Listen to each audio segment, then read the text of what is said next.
Coming up, the New York Football Giants' confidence in Josh Ezeudu has waned. The experiment not to be of Evan Neal will never come to pass, and more offensive line adjustments. We dive in. Coming up next.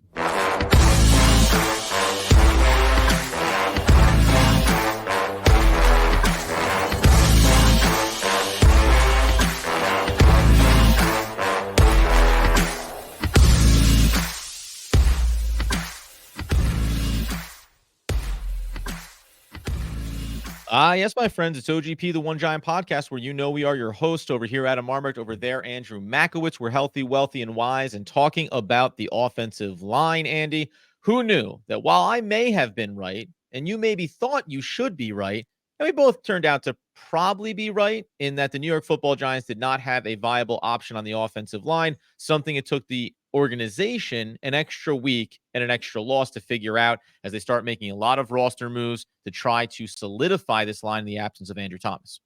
Yeah, I mean, Adam, it does feel that way where you nailed exactly like what the strategy will be based on the reps that the team was giving, like what the team will do.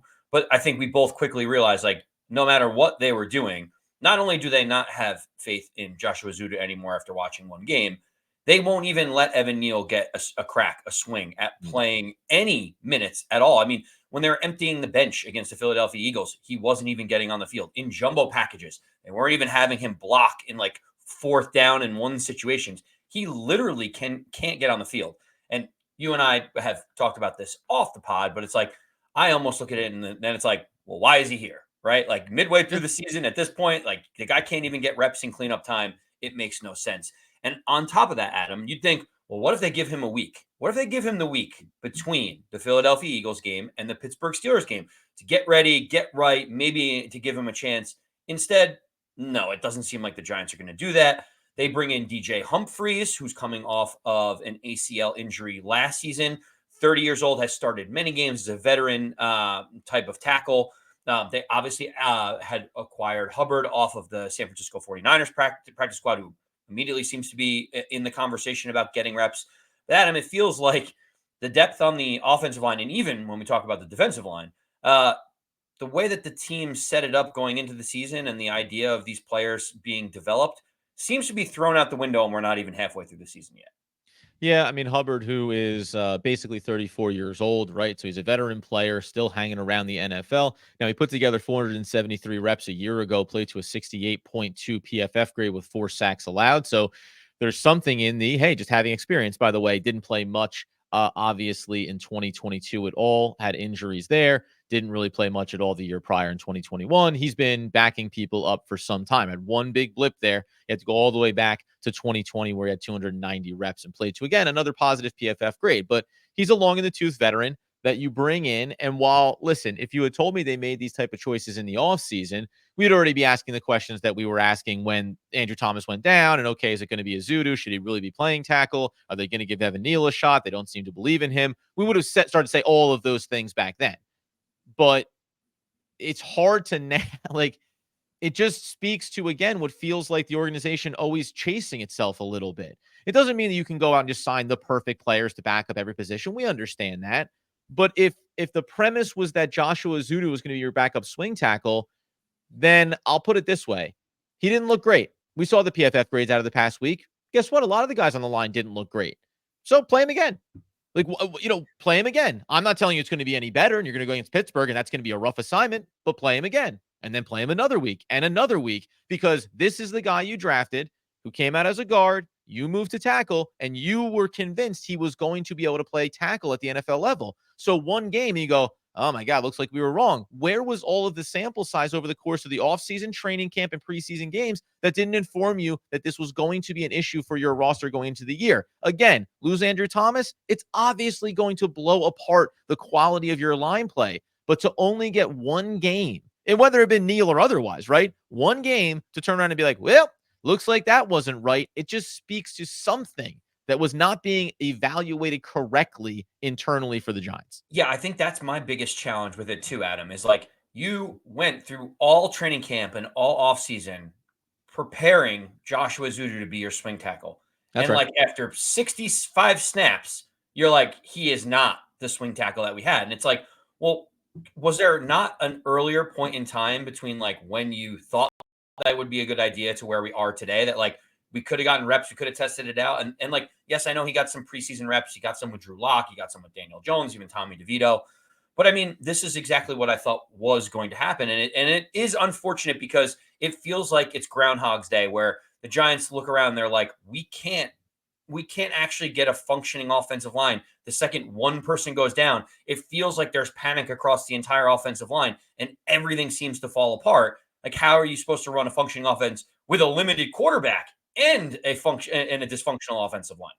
And by the way, let's take it a step further. In the offseason, we're not saying that signing John Runyon Jr. wasn't a good thing, or that when then all of a sudden you're asking about where's Illuminor going to play, you're going to kick him out to tackle again because you realized you couldn't believe in anybody else to play tackle. So they actually kind of had the answer, but then somehow didn't have the answer about Ezeudu or about Evan Neal. Then you go and you get Greg Van Roten. What I would say is, hey, why not go sign a tackle? Like then, why you dedicated and allocated funds to the interior of the offensive line. Now, again, with Andrew Thomas in place, we get that it makes sense.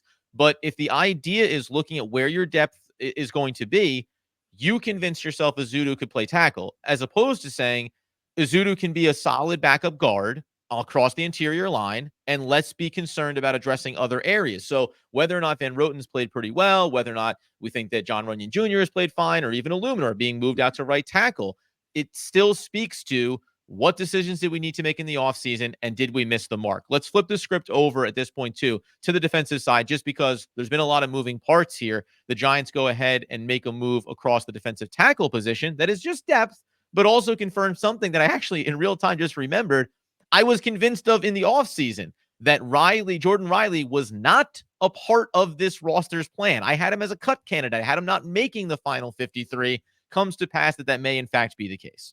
Yeah, so the Giants went and signed defensive tackle Arman Watts to the active roster. They had signed him to the practice squad very recently.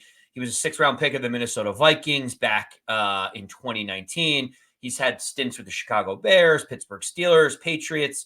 The Patriots released him in August, and he obviously got signed late into the party with the Giants. Yahoo Sports was reporting that he's had 22 starts in his career. He's played in 72 games. So again, very similar to Hubbard. He's a guy, while he's only, in his mid to late 20s, has NFL experience. It feels like what the Giants are doing is saying, like, we just need to calm everything down right now. Like, we know it's not going to be exceptional play from a guy like Hubbard. It may not be exceptional play from DJ Humphries if he ends up getting signed.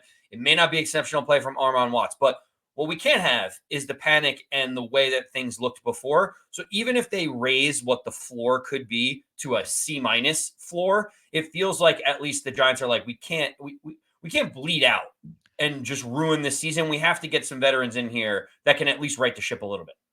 Yeah, on the stance of, as opposed to going all young and right and giving young guys looks here, which some fans might be calling for, and we might want to. If you're going to bring in a player, bring in a guy that's 23, not a guy that's 28. In the case of Watts, but to your point, it's okay. Where do we need to stabilize? Where have we suffered some injuries? We also saw, obviously, on the defensive side, that they made some decisions there that we'll get into as we approach the game against Pittsburgh this upcoming week. So I don't know. It all just kind of falls into this hat. From a depth perspective, which, let's be clear, that's what we're talking about on both sides of the football. We get it. It's never going to be perfect. But we also were of the mind that the team had improved, maybe outside of the secondary where it was going to be big question marks, that they had improved the depth across the roster. But now as the season is progressing, we're seeing them gravitate away from the depth on the roster in a lot of positions. Maybe Azeez Ojulari being the outlier when Kayvon Thibodeau went down. For the most part, it's, yeah, these guys were there backing up, but now we'd like to have a conversation about someone who'd be better backing up. And that, I think, if you isolate it away from everything else happening with the team right now, you could examine that and say, okay, taking some flyers on some guys, as opposed to feeling like the plan coming in did not necessarily go according when it comes to the developmental players we want to work on. And we're further away from feeling bullish about developing talent as opposed to needing to go and acquire it, even as a depth player. And I remember when we were talking about O-line, Brasillo, getting in the room, working with these guys. Well, it doesn't seem like anything in particular has changed in terms of the young talent that you want to see improve. Well, Adam, you mentioned it, and I think this is I like the signings that they're thinking about doing and going out and doing in the market in the Right. moment right now. Like, you have to fix whatever's happening. At least they're doing something, because to your point, while it's frustrating if they were to trot out like Joshua Ezeudu, at least they're identifying a mistake and not doubling down on the mistake that they made in the offseason. Sure.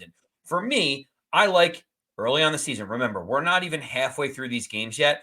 While a lot of fans and a lot of people that talk about the Giants overall are waving the white flag on the season, you know that the coaching staff isn't yet. You know the GM isn't, because they can't afford to go 3-14, as we've talked about before, because then everybody gets cleaned house. So for the next 4 to 6 weeks, Adam, they are still trying to win games. They're less worried about developing young rookies and talent like that. They're saying, like, who gives us the best opportunity to at least be competitive in these games?